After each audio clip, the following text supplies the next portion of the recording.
نحمده ونصلي على رسوله نور الاولین والآخرین وعلى آلہ الطیبین الطاہرین واصحابہ الراشدین المہدیین. اعوذ باللہ من الشیطان الرجیم. بسم اللہ الرحمن الرحیم. الا ان اولیاء اللہ لا خوف علیہم ولا هم یحزنون. صدق اللہ مولانا العظیم.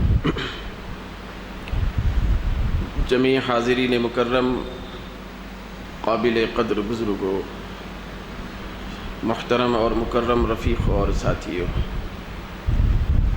قرآن مجید کی جو آیت مبارکہ آپ کے سامنے تلاوت کرنے کا شرف حاصل ہوا، یہ انتہائی مشہور آیت مبارکہ ہے، جس میں اللہ رب العزت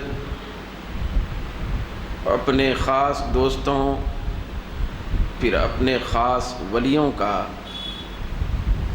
انتہائی بڑے نرالے پیرائے میں تذکرہ فرما رہا ہے.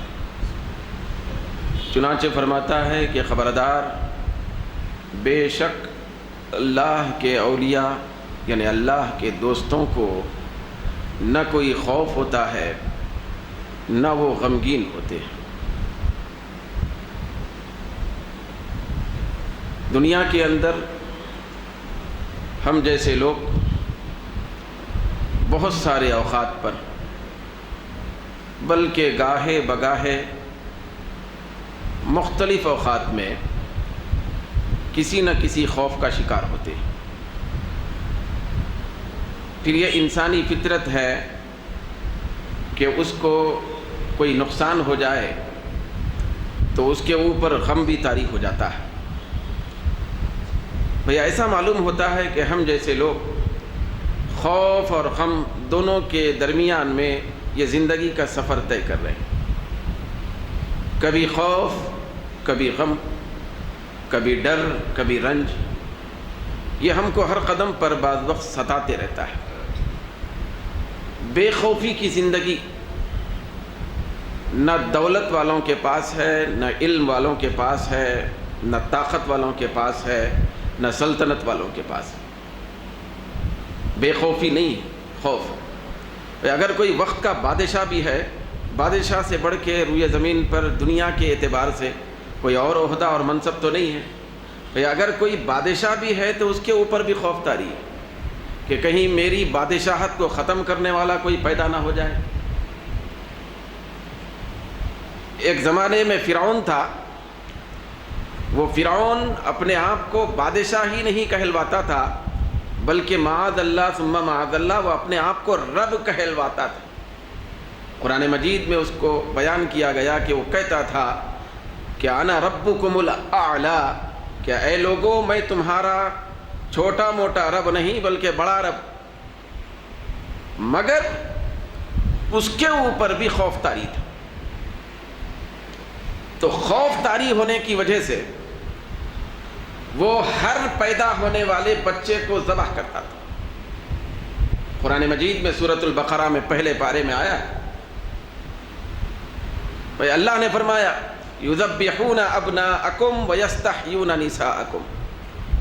یہ جو آل فرعون ہیں، یہ فرعون کے ماننے والے، اس کے حواری، فرعون کے کہنے کے مطابق، فرعون کی ڈر کی وجہ سے، فرعون کے خوف کی وجہ سے تمہارے بیٹوں کو ذبح کرتے ہیں اور تمہاری عورتوں کو زندہ چھوڑ دیتے ہیں. وہ اس لیے کہ فرعون کو کسی نے بتا دیا تھا کہ تیری مملکت اور تیری جھوٹی ربوبیت کے اندر، تیری سلطنت کے اندر ایک بچہ پیدا ہونے والا ہے. وہ بچہ آگے جا کر تیری سلطنت کو خطرہ ہو. تو اس نے علی الاعلان یہ حکم صادر فرمایا کہ ہر پیدا ہونے والے بچے کو ذبح کر دیا جائے. ہزاروں بچوں کو ذبح کر دیا گیا، ظلم پہ ظلم ڈھایا گیا. تو کہنے کا مطلب یہ ہے، چاہے دنیا کے اندر روئے زمین پر پایا جانے والا بادشاہ کیوں نہ ہو اس کو بھی خوف، سلطنت کا حامل کیوں نہ ہو اس کو بھی رنج، کبھی کسی عہدے کے چلے جانے کا رنج، کبھی صحت کے بگڑ جانے کا رنج، کبھی دنیا کے چھوٹ جانے کا رنج، کبھی دولت کے ختم ہونے کا رنج، کبھی راحت پامال ہونے کا رنج۔ اسی طریقے سے اگر ہم دیکھیں تو دنیا کے اندر ہم لوگ یا تو خوف میں مبتلا ہیں یا تو رنج میں مبتلا ہیں۔ یہ خوف اور رنج یہ راحت کو ختم کر دیتا ہے، سکون کو ختم کر دیتا ہے، چین کو غارت کر دیتا ہے۔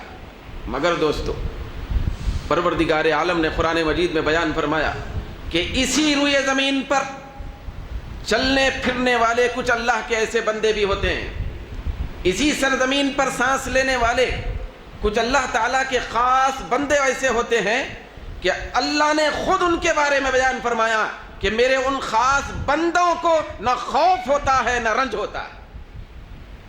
بھیا اے دنیا میں بسنے والے انسانوں، یا تو تمہارے ذہن اور دل میں خوف ہے یا رنج ہے، مگر اسی دنیا میں رہنے والے میرے بندوں میں سے کچھ ایسے بندے ہیں لا خوف علیہم ولا ہم یحزنون، جن کے اوپر نہ خوف ہے نہ وہ کبھی رنج کا شکار ہوتے، وہ غمگین نہیں ہوتے۔ کیوں؟ اس لیے کہ ان کے دل میں اللہ کا خوف چھایا ہوا ہوتا ہے، پھر ان کے دل میں اللہ تبارک و تعالی کی رضا اور اس کی قربت کی طلب اور جستجی کا رنج ہوتا ہے۔ وہ ایک الگ دنیا میں سفر کرنے والے ہوتے ہیں، وہ دنیا کے مت والے نہیں، پھر جنت کے مت والے بھی نہیں، وہ مالک جنت کے مت والے ہوتے ہیں۔ ان کے دلوں کے اندر محبت الہی کا چراغ جلتا ہوا نظر آتا ہے، اب وہ بے خوف ہو جاتے ہیں، بے رنج ہو جاتے ہیں۔ تو اسی آیت کی تشریح کے طور پر میں بات عرض کر رہا ہوں کہ حضرت سیدنا ابراہیم بن ادھم رحمۃ اللہ علیہ، یہ وہ شخصیت ہیں اولیاء کی جماعت میں، حضرت ابراہیم بن ادھم رحمۃ اللہ علیہ، کہ جب ولیوں نے اور اہل طریقت نے پھر اہل شریعت نے کچھ لکھنا چاہا ولیوں کے سلسلے میں، باضابطہ کچھ تحریر کرنا چاہا، تو حضرت ابراہیم بن ادھم رحمۃ اللہ علیہ کو بعض صوفیہ اور اہل طریقت نے پہلے نمبر پر رکھا۔ یہ وہ ولی کامل ہیں کہ جن کے نیچے بڑے بڑے اولیاء اکرام نظر آتے ہیں، جن کے تحت نظر آتے ہیں۔ حضرت سیدنا ابراہیم بن ادھم رحمۃ اللہ علیہ، بلخ کی سلطنت تھی، بلخ کی حکمرانی تھی، بلخ کی بادشاہت تھی۔ سیدنا ابراہیم بن ادھم رحمۃ اللہ علیہ کے دل پر جب اللہ تبارک و تعالیٰ کی محبت کا چھینٹا پڑا تو شہنشاہی چھوڑے جنگلوں کی طرف نکل گئے۔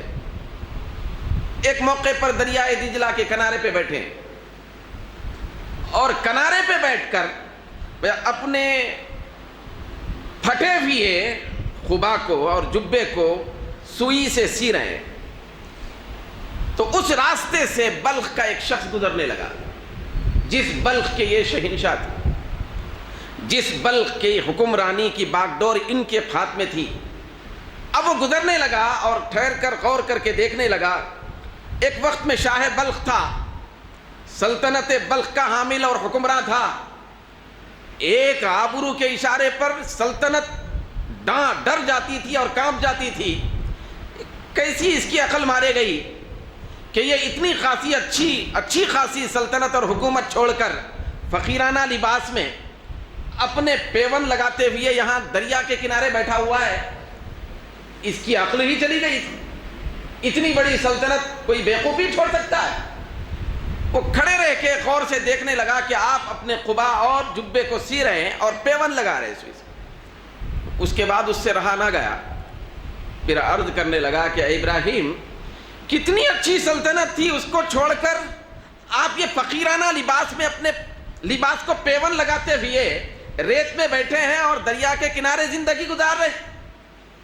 تو حضرت ابراہیم بن ادھم رحمۃ اللہ علیہ نے فرمایا کہ ابھی ٹھہر جا، ابھی سلطنت سمجھاتا ہوں، ابھی سمجھاتا ہوں۔ اس کے بعد آپ سینے میں مصروف تھے، سیتے سیتے وہ سوئی آپ کے ہاتھ سے دریا میں گر گئی۔ جب دریا میں گری،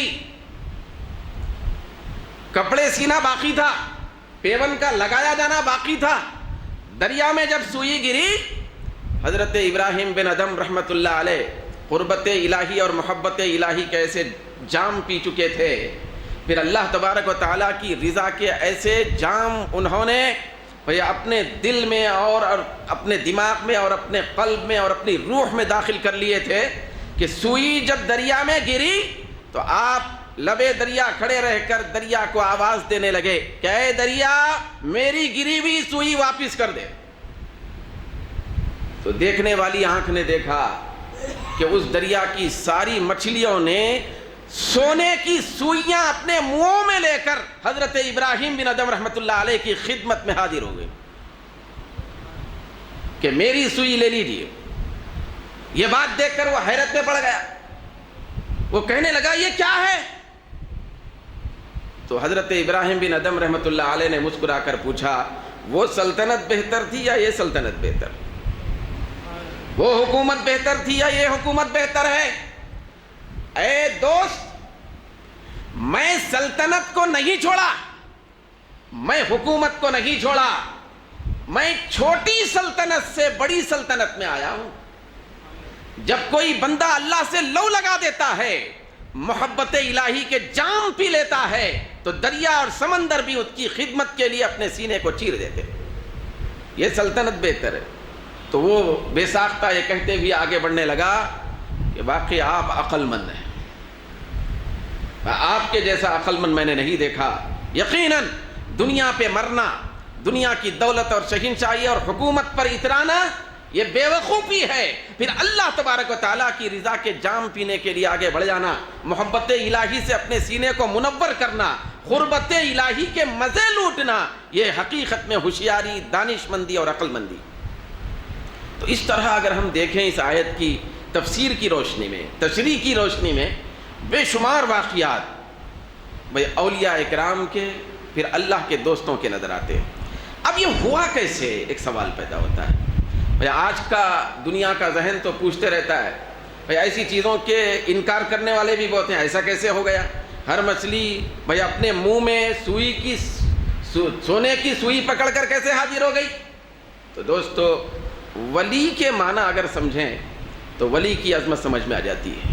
جب عظمت سمجھ میں آتی ہے، یہ چیزیں جتنی بھی ہوتی ہیں کرامت کے طور پر ظاہر، یہ چھوٹی چھوٹی چیزیں نظر آتی ہیں۔ ولی اللہ یعنی اولیاء اللہ جو قرآن میں بیان کیا گیا، ولی کے معنی ہے دوست۔ اب ولی اللہ کے معنی ہے اللہ کا دوست۔ آپ اندازہ لگائیں، جب کوئی شخص دنیا کے حاکم اور بادشاہ کا دوست بنتا ہے، کتنا اقتدار اس کے ہاتھ میں آتا ہے، کتنا اختیار اس کے ہاتھ میں آتا ہے۔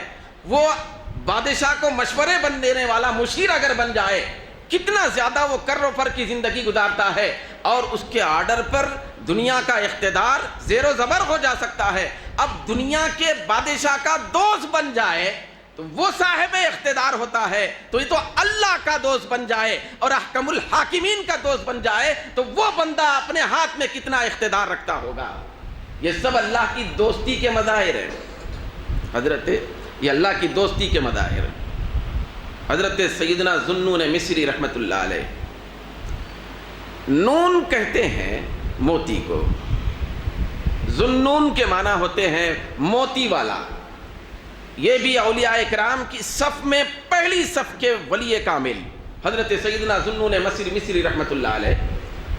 اب وہ ایک مرتبہ سفر کرنے کے لیے، دریا کے راستے سے گزرنے کے لیے دریا پہ آئے تو کشتی تیار تھی، لوگ کشتی میں بیٹھ گئے تھے، تیار چلنے کے لیے کشتی تیار تھی، آپ بھی بیٹھ گئے کیونکہ دوسرے کنارے پہ پہنچنا تھا۔ تو حضرت ذوالنون مصری رحمۃ اللہ علیہ اب معمولی لباس میں، ان کے دل چمکتے تھے، ان کے دل سینے روشن تھے، وہ معمولی لباس میں کشتی میں بیٹھے تو لوگ یہ سمجھتے ہوئے کہ ایک کوئی فقیر آیا ہے، ستانے لگے،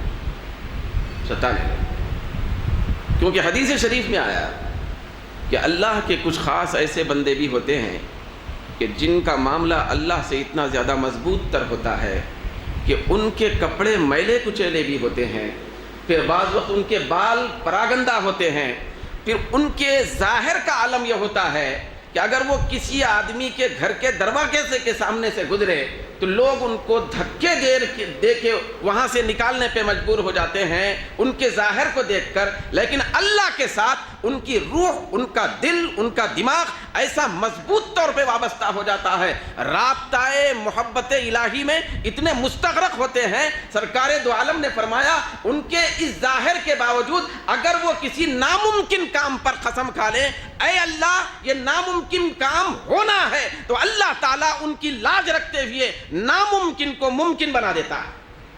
یہ ان کا بہت بڑا اختیار ہوتا ہے، وہ قدرت اندر سے ہوتی ہے۔ اللہ کے دوست، بس اللہ کے دوست، ہر چیز کا جواب یہ ہے کہ اللہ کے دوست، ہر چیز کا جواب یہ ہے کہ اللہ کے دوست ہیں، سب ممکن ہے۔ حضرت ذوالنون مصری رحمۃ اللہ علیہ کشتی میں بیٹھے، کشتی چلنے لگی، لوگ ستانے لگے، تکلیف دینے لگے، بہت زیادہ ستانے، حد سے زیادہ ستانے پہ مجبور ہو گئے، ستاتے رہے، اب برداشت کرتے رہے۔ تو اتنے میں ستانے کے طور پر ہی ایک معاملہ کشتی میں اٹھا۔ ایک شخص کہنے لگا، اس کے پاس موتیوں کا ہار تھا، وہ کہنے لگا کہ میرا یہ قیمتی موتیوں کا ہار ہے، اس میں سے ایک موتی غائب ہے، ہو نہ ہو یہ موتی اسی شخص نے چرایا ہے۔ استغفر اللہ، کہ اتنے بڑے ولی کے ساتھ معاملہ ہو رہا ہے، چوری کی نسبت کر دی۔ آپ خاموش رہے، ستانے لگے، چور چور کہنے لگے۔ اس کے بعد قریب تھا کہ آپ کو اٹھا کر لوگ دریا میں پھینک دیں، کشتی میں سے دریا میں پھینکیں۔ بے ساختہ آپ کی زبان سے اتنا نکلا، اے مولا تو دیکھ رہا ہے۔ دعا نہیں فرمائی ابھی آپ بھائی، اے اللہ تو دیکھ رہا ہے، اتنا سننا تھا۔ رب کائنات اپنے محبوب ولی کی اور دوست کی اتنی لاج رکھ لیتا ہے کہ سمندر کی اور دریا کی پوری مچھلیاں بھائی اپنے منہوں میں قیمتی موتیاں لے کر ظاہر ہو گئی۔ جب لوگ یہ کیفیت دیکھے، توبہ استغفار کرنے لگے، معافی مانگنے لگے، تو آپ نے ایک مچھلی کے منہ سے وہ موتی نکالی، پھر اس کو دے دی۔ تو آپ نے فرمایا کہ مجھے یہ سب موتیوں کی ضرورت نہیں، ایک موتی کی ضرورت ہے۔ وہ شخص شرمندہ ہو کر تائب ہو گیا کہ موتی آپ نے نہیں لی تھی، ہم نے ستانے کے لیے شرارتاً آپ کی طرف چوری کی نسبت کی تھی، بھائی آپ نے سب کو معاف کر دیا۔ کہنے کا مطلب یہ ہے کہ کیسے ممکن ہوا؟ تو اسی ممکن کے کیسے ہونے کا جواب بھائی یہ ہے کہ یہ اللہ کے دوست۔ جب کوئی بندہ اللہ کا دوست ہو جاتا ہے سب ممکن ہوتا ہے، کیونکہ وہ اللہ ہے، وہ قدرت والا رب ہے، وہ خالق کائنات ہے، ہر ایک کی لاج رکھتا ہے۔ تو دوستو، ہمارے دکن کی سرزمین پر بڑے بڑے اولیاء کا سرمایہ بن کر، بھئی اولیاء صحابہ اہل بیت کا نچوڑ بن کر، پھر ان کے فیوض و برکات کا مجموعہ بن کر ایک ایسی شخصیت بھی دکن کی سرزمین پر ظہور پذیر ہوئی جس کو دنیا حضرت خواجہ خواجگاں سید السادات خواجہ بندہ نواز گیس و دراز رضی اللہ تعالیٰ عنہ کے نام سے جانتی، جن کا آج عرس مبارک ہے۔ تو یہ وہ شخصیت ہے، دیکھیں شخصیت کو سمجھنے سے شریعت بھی سمجھ میں آتی ہے۔ حضرت خواجہ خواجگاں یہ حضرت حسن بصری کے سرمایہ کا نام ہے، حضرت ذوالنون مصری کے مظہر کا نام ہے، حضرت بشر حافی کے مظہر کا نام ہے، تمام اولیاء کے ایک ثروت کا نام ہے، تمام اولیاء کے پرتو کا نام ہے۔ ان کو بھی اللہ رب العزت نے وہ شان ولایت عطا فرمائی تھی کہ ان کے پاس صرف بس صرف محبت الہی کا چراغ جلتا ہوا نظر آتا تھا۔ محبت صف اول کا درس تھا۔ حضرت بندہ نواز رضی اللہ تعالی عنہ کی بارگاہ میں وہ محبت الہی کے جام پلانے والے تھے، خوف خدا کے جام بھر بھر کے لوگوں کو پلاتے تھے، ولایت کے سر چشمہ تھے۔ یہاں بڑے بڑے اولیاء اکرام کی ولایتوں کے امین بن کر ظاہر ہوئے تھے۔ پھر ان کو بھی اللہ تبارک و تعالیٰ نے لا خوف علیہم ولا ہم یحزنون کا عظیم مظہر بنایا تھا۔ یہ معمولی شخصیت نہیں ہے۔ دنیا کے اندر دو نظام چلتے ہیں، بھئی ایک جسمانی نظام چلتا ہے، پھر ایک روحانی نظام چلتا ہے۔ دکن کی سرزمین پر خاص طور پر اگر روحانی نظام چل رہا ہے تو حضور خواجہ بندہ نواز کی چوکھٹ سے چل رہا ہے، بھئی ان کی بارگاہ اقدس سے چل رہا ہے۔ پروردگار عالم نے فرمایا اب ایسے لوگ ہوتے ہیں یہ کہ ان سے محبت رکھنا یہ بہت بڑے اعزاز کی چیز ہے، دنیا و آخرت کی سعادت کی چیز ہے۔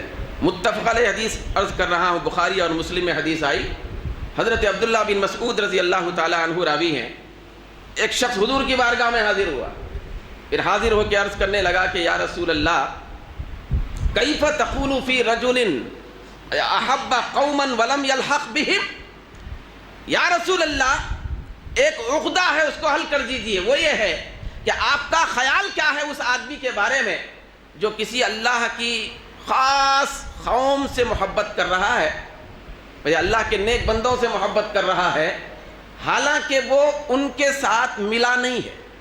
حدیث میں یہ فلم یلحق بہم، نہ عمل میں ملا ہوا ہے ان کے جیسا، نہ علم میں ملا ہوا ہے، نہ تصرف میں ملا ہوا ہے، نہ روحانیت میں ملا ہوا ہے، نہ طریقت میں ملا ہوا ہے، نہ شریعت میں ملا ہوا ہے، مگر محبت کرتا ہے اور ان سے ملا نہیں ہے، مطلب ان کی پوزیشن کا نہیں ہے، لیکن اچھی پوزیشن ان کی ہے، اللہ کے دوست ہیں، پھر اللہ رب العزت ان سے محبت کرتا ہے، وہ اللہ سے محبت کرتے ہیں، بھئی اللہ کے ولی اور دوست ہیں تو ان سے یہ محبت کرتا ہے، حالانکہ یہ ان سے کسی اعتبار سے بھی ملا ہوا اور برابر نہیں ہے۔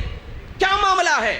سرکار دو عالم نے ارشاد فرمایا، بخاری اور مسلم کے اندر حدیث آتی ہے، حضور نے فرمایا کہ المرء ما من احب، اے خوش نصیب شخص سن لے، آدمی قیامت کے دن اسی کے ساتھ رہتا ہے جس سے وہ دنیا میں محبت کرتا ہے۔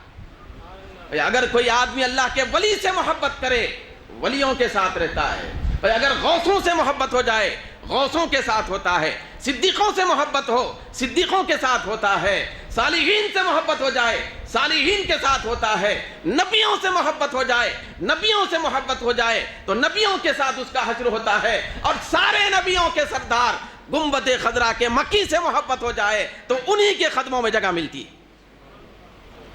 تو یہ جو محبت ہے یہ کام آنے والی محبت ہے، باقی جو محبتیں ہیں یہ پورے کے پورے برباد کرنے والی محبت ہے۔ دولت کی محبت، دنیا کی محبت، دوستوں کی محبت، یہ سب برباد کرنے والی محبت ہیں۔ تو لہذا آج ہم یہ فیصلہ کریں کہ ہم اللہ سے محبت کریں، پھر اللہ کے دوستوں سے محبت کریں۔ بھئی اللہ سے دوستوں کی محبت یہ اللہ کی محبت تک پہنچاتی ہے۔ تو چنانچہ خواجہ خواجگاں